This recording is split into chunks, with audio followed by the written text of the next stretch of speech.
Hi, good afternoon guys.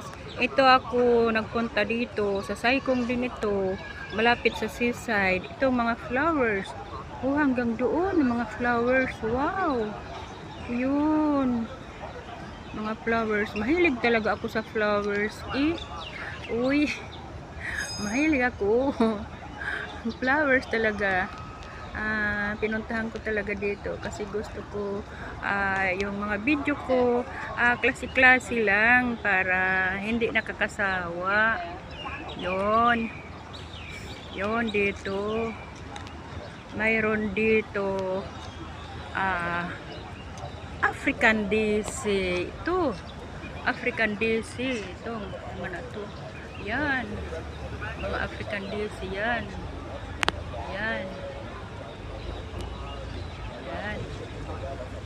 Hindi pa masyadong nagbulaklak ang African Daisy.